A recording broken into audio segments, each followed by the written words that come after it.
Well, hello again. Here we go. It's time to recap our first 10, 11, 12 programs. If you recall, we started off with a triangle. And we wanted, as I know, it's a very crude triangle, but it makes the point. You start either, you're not at the bottom, which is the very poor, the druggies, the alcoholics, the people who will never go nowhere. And at the top, the very, very top, are the people that we aspire to, the billionaires. And that group is growing. You know why? Because they follow some simple rules. Yes, it's very easy. The next one we have is how we get there. Well, like the drip of a faucet or a leaky pipe, you put a pail underneath it, thinking, oh, well, that'll catch the water, it won't do any damage, I'll go back to sleep. And when you wake up, the pail is overflowed. What has happened, that drip, that constant drip, adds up. And before you know it, it overflows. Therefore, we suggest that you have a feel-good account. A feel-good account. One that makes you feel good that you have it. No one else has it. And you don't care if anybody else has it because you're not competing with them. You're only competing with yourself. Now, we'll talk about how you build your feel-good account. Well, you can start with something as simple as picking up coins laying on the ground, put them in a box or a corner of your shelf, under your hardware, whatever.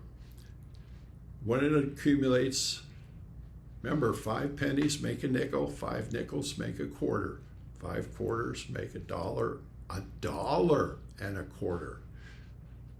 5 times $1.25, you have $6.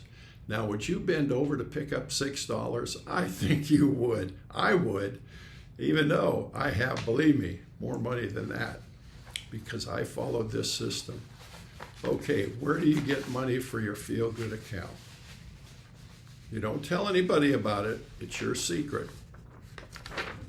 But on your birthday, you receive money, or maybe coins you found laying about. You have a family that gave you some money.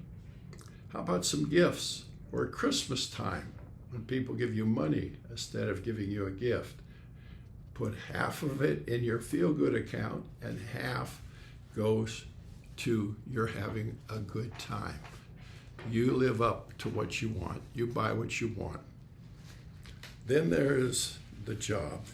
Naturally, you have a job. Everybody starts out there working for an employer. Well, the employer offers you benefits. There are matching funds where, whoops, can't get that, there we go.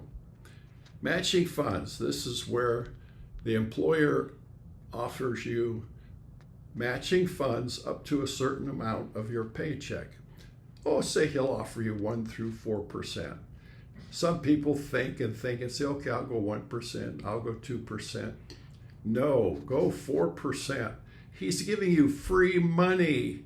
Free money. It's like a raise. If he has a retirement account, by all means participate in that.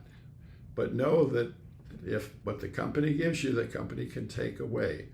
So you want to watch that. And when you can, get out of it and get into your own private retirement account. Bonus, yes.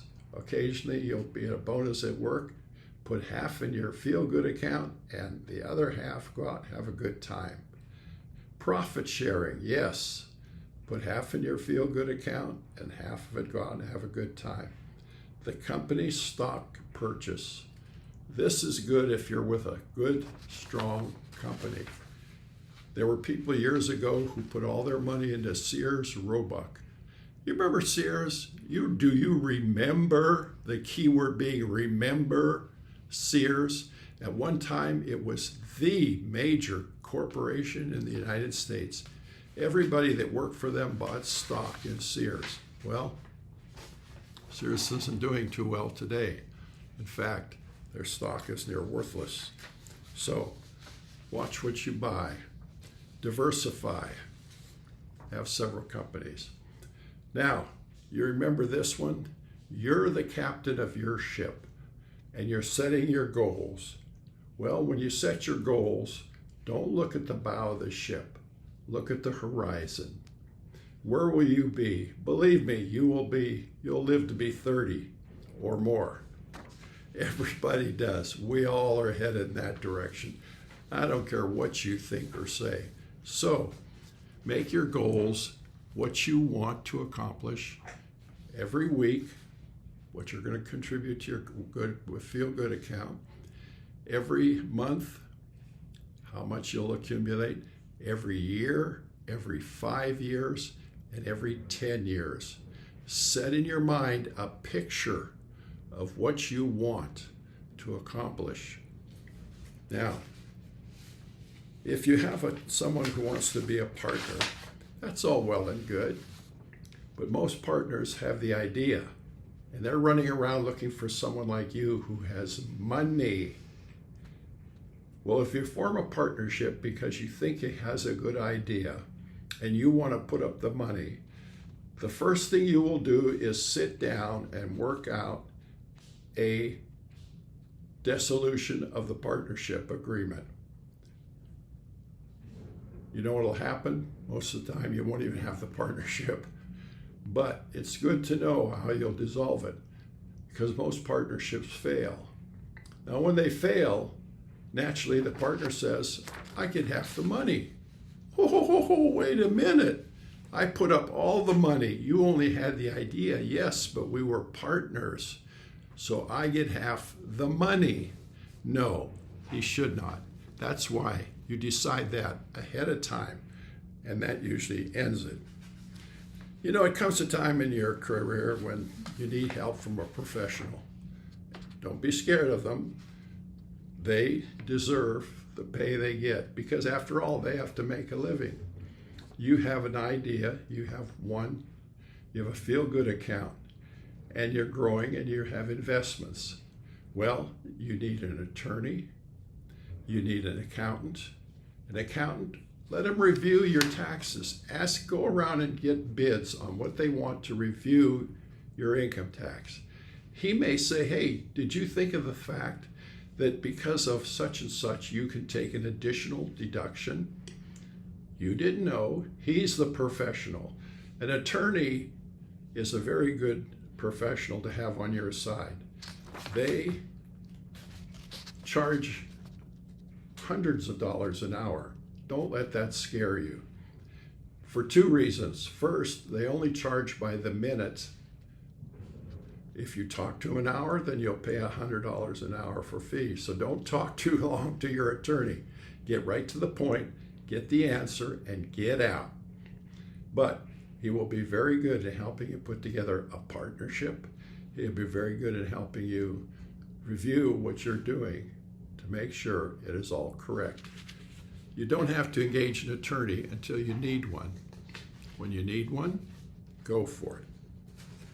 Next, you have your stocks. You can buy stocks. Remember, when your feel-good account gets big enough, conservatively, and I always go conservative, I never go wild, because like the tortoise and the hare, you are going slowly down the road as a tortoise. The hare is all over the place. Oh boy, he's going to get rich quick. No problem. Let him do it. But go for dividends stock. Gives you a regular dividend. The stock will never go up in value unless they raise the dividend. A growth stock, by contrast, will grow because the company keeps the money, reinvests it, and grows. They're both, well, the growth stock is a gamble. The dividend stock is a good, solid investment. You make sure they've been around for 50 years or more. And don't forget, you have to start it all off by going outside the box.